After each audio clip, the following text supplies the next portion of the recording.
Hey y'all, happy Sunday. I'm super excited because we got all kinds of really cool stuff going on in the garden. It's been a while. My dog broke my other camera. I've got a new camera, so hopefully this one works.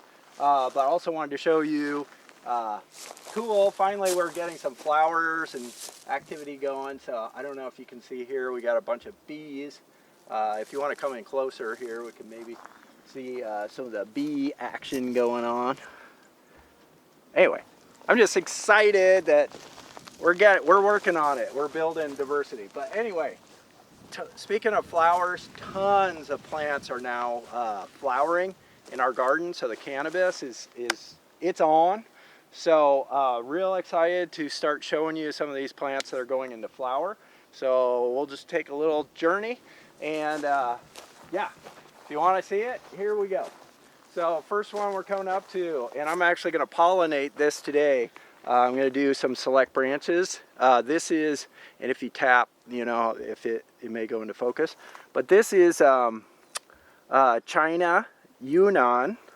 So this is from the Yunnan province, which is actually also where pu'er tea comes from. But this particular pheno is really going into full flower. So I'm actually going to pollinate a few select branches on this one today. So excited about that. So there's one that's going into flower. Here's another one. And these are some of my favorite plants, these little powerhouses. This is Cashmere.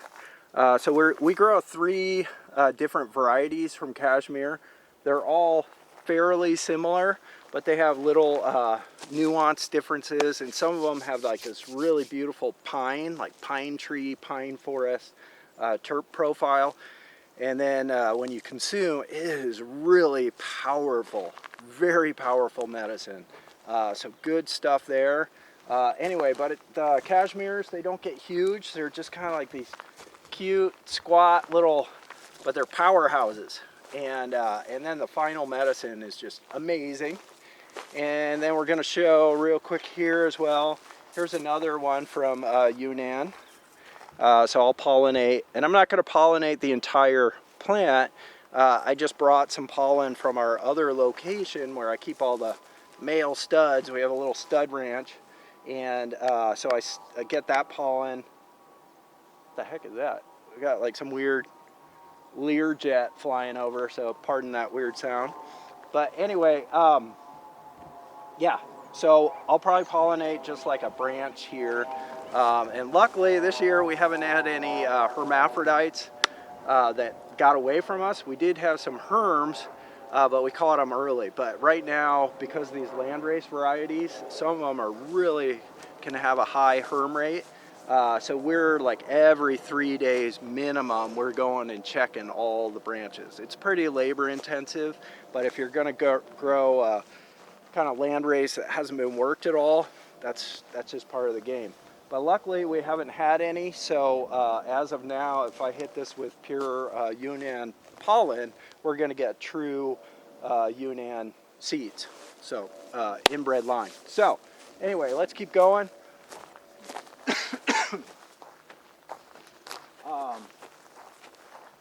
Here's a cool one. It's not quite flowering yet, but it's just about to go. But this is the Afghan, and this is Maroof Red, and just come in real slow on these. But anyway, it's yeah, this is a beautiful Afghan, and hopefully this one's gonna it's known for smelling like rotten meat, like just absolutely putrid, disgusting, yet intoxicating aromas. So always a fan of those. Ooh, I just realized we got something else going. I have a feeling this might be, yeah, I think this is actually, yeah, this is another Cashmere. Okay, so all the Cashmere, good to know. I didn't bring any Cashmere pollen, but I'm going to be out in another day or two, so I'm going to bring Cashmere pollen because it looks like all of our Cashmere varieties are fully going. This is usually when I hit them, when the head's a little bit bigger than a Q-tip. Yeah, did that go into focus? Yeah. yeah, so we got a new camera here. We're just, so hopefully it turns out. All right, so the Cashmere are going off. And yeah, check out this plant though. It's just so bushy and robust and just full of vitality, and it's a great plant. Absolutely love it. All right, so let's, all right, and by the way, Pakistani Chitral Kush, these don't get huge. They stay small and squat too, but maybe come in here. We're gonna get some really beautiful magenta pistils. How's the camera working? Does it look like it's going in focus? I think so, yeah. As long as we stay slow and low and not shadow it. Anyway, people like inspecting. So hopefully, anyway, we're trying, we do, and the sun's going down. I gotta pollinate all these plants, so we're just trying to squeeze this in real quick. And then up here, super awesome plant. This is the old Pakistani, like hippie trail from the 70s, Pakistani. I want to show you, okay, so anyway, it's going into full flower, but I want to show you how this cool trait is. Yeah, we're definitely getting some wind, but if you see this, see how it starts green, and then as you turn the leaves, they get this purple iridescent sheen. It's like the hairs on the leaf, on the underside of the leaf are purple. So as you move it, it goes green, purple, like a iridescent sort of hologram effect, actually. So anyway, that's cool. Let's see what else we got. Yeah, and a lot of these plants don't get super tall. They get squat and bushy, because these are more of our like Pakistani, Afghan, Cashmere. Can't really see it. I'm going to move over. Okay. There's a shadow on that. Wow, bees are loving these sunflowers, by the way. So maybe we'll come down, see that, and just get a little tap. Anyway, the problem with the PCK is I had some males, but they shot all their pollen off and have like died out already. So their male female timing is just off. So I don't think I have some other seeds of these, but I'm not going to be able to do a seed increase on that one. But oh well. All right, here we go. Now we're getting into some really cool plants that I've never grown before. Hold on, where's that one? Ooh, this is it. All right, so let's come down here because the lighting's kind of weird. All right, so lost a branch. It happens. But this plant here, I don't know if you can see this, but it's like 8 feet across. So, are you getting it all in? Yeah. Okay, so this is just a massive, wide beast, but this is actually a Mexican variety from Zacatecas, and it's got purple stems and such, so we'll see. Maybe the buds will go purple. I don't know, I've never grown it, but, and I'm going to pollinate this plant today too, and again, just a select branch. Is that going in? Everyone likes to see and inspect the flower structure, so just hang on there and meditate.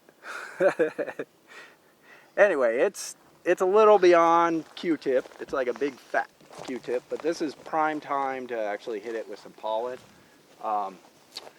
Anyway, gorgeous plant. Never grown it, but very excited about that. And let's see what else we got here.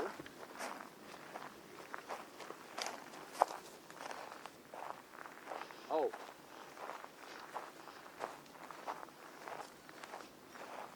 Ooh. Wow. Okay. So this plant, this is We have a bunch of these going, but this is from India, but this one goes by the name of the gutter gas. And by the way, everyone always comments and says, hey, you need to water your plants, time to water. But to tell you the truth, this is how the plant grows. It just has, and I've seen this with some Indian, some Southeast Asian, but especially some African varieties, is, yeah, the leaves just droop and dangle. So, and I've also seen people who will water and water and water because they think the plant needs water, and then they'll kill the plant because they'll overwater it. And this is just how they grow. The plants, the leaves just dangle. Actually, we have some Sinaloa plants. They're over there. Maybe we'll get to those. But they do the same thing, especially when it's hot, and then as the day is closing and the sun's going down, the leaves really start dangling. So anyway, that's how it grows. Show you, let's come up here, got a few other, oh, here's another. One example, we had Brazil Amazonia, one of my absolute favorite plants, but sure enough, it went hermaphroditic, and I was actually going to pollinate this plant. It had full hairs, it was flowering, but then under the flowers, the pollen sacs started coming out. So it was pure full female but full male at the same time. So total pistils shooting out like beautiful flowers with male sacs right underneath it. So anyway, we don't want to continue that trait in our garden. We definitely didn't want it spewing pollen all over these plants, so we caught it before any of them broke out. But yeah, if you're going to grow Landrace, just expect that's part of the game. You get hermaphrodites a lot. Okay, but speaking of Brazil, and this is one of my favorite plants, and for breeding stock, this is actually a really cool plant because it's one of the only sativas, like really electric, really psychedelic, really high energy effect sativas that is super early finishing. So right now, what is today? The 25th, August 25th, and we're pretty deep into flower here. So this will probably be done definitely by end of September, no question about it. So you're getting a squat, really robust, kind of really almost like, yeah, let's get maybe this one so you can see the hairs on there. And don't forget to give it a little tappy up. Got it? Yeah, and by the way, I want to show you something as well, because last week I actually already pollinated this plant, so I want to show you the difference so you know what a pollinated flower looks like versus unpollinated. Is if you come in here and contrast between these. This one, no pollen, and you can see really big, beautiful hairs.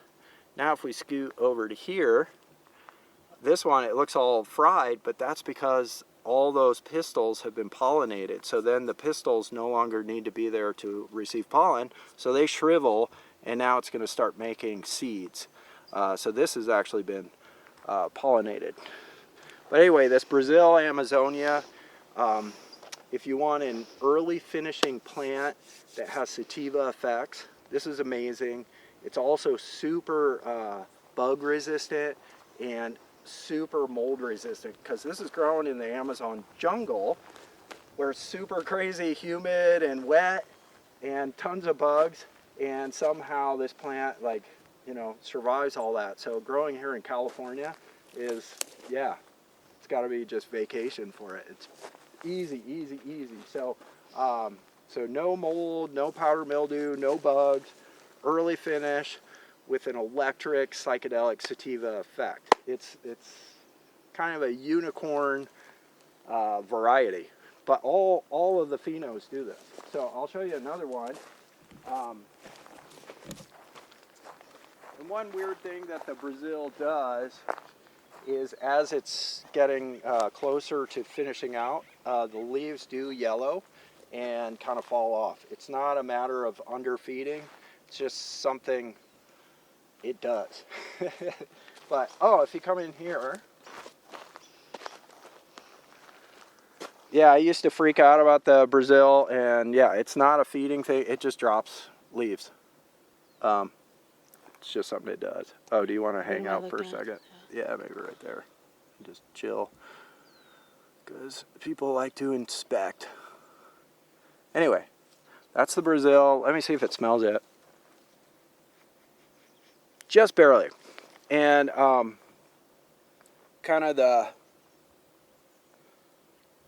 smell, the nose on these, some of them actually have garlic, which is interesting, but then most of them are like tropical pina colada, just like pineapple, mango, papaya kind of smell. So anyway, we'll just keep chugging along here. Here's another, yes. Guaranteed in the comments, somebody's going to tell me, do you want to get the whole plant real quick? But guaranteed somebody's going to tell me to water this plant, and I'm just going to tell you, that's how it grows. I showed you the other gutter gas as well. This is just, you could dump water on it all day, and this is just how it is. The leaves just hang.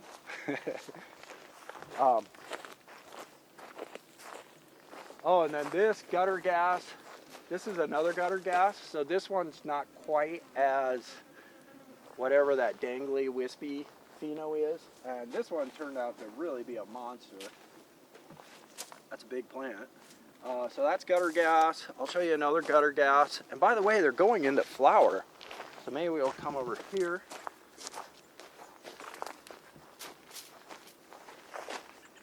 Oh yeah. So if you come on in here, you'll see this gutter gas is actually going into flower, which is very exciting because I think I might have some males that still are kicking out pollen of this. So I'll have to see if I can pollinate this, because that's a challenge too with landrace that come from other areas. A lot of times the males and females will be out of sync, where the males will actually 6 weeks before the females go into flower, they'll shoot out all their pollen and be done before these even start flowering. So, but anyway, I think now that this is going, so this is exciting that a pretty tropical, well, I don't know the whole story. I don't know how far north that is in India. I need to find that out. But yeah, it's going into flower. So that's cool. Let me see. Anything else?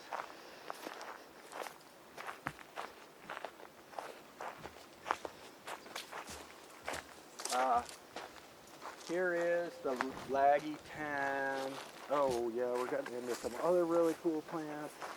I mean, it could go on and on, but as you can see here, this is the laggy tan, the purple sky dragon,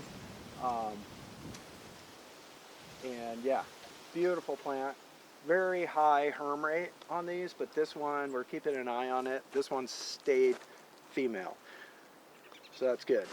Good so far, but that's why I put this on the edge of the garden, so in case a stealth, and our wind usually blows this way, so I planned ahead in case it does a stealth herm flower, it'll go this way without pollinating the rest of our garden.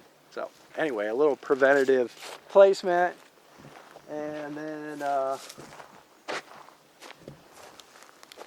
anyway, maybe we'll hit this plant too, because this one's just so cool. All right, this one's not flowering, but this is from India. This is an Araku mango. I'll have to look that up some more. I need to get to know these plants a little more now that we're growing them. Very cool plant, absolutely gorgeous. So happy about that. Here's Kona. Man, this is a big plant. Whoa. Hey, you okay? Yeah. Almost lost our camera person. My girlfriend, by the way. Don't need to go to the hospital. All right, we're all good. So anyway, Kona. Big plants. Very big. Gorgeous.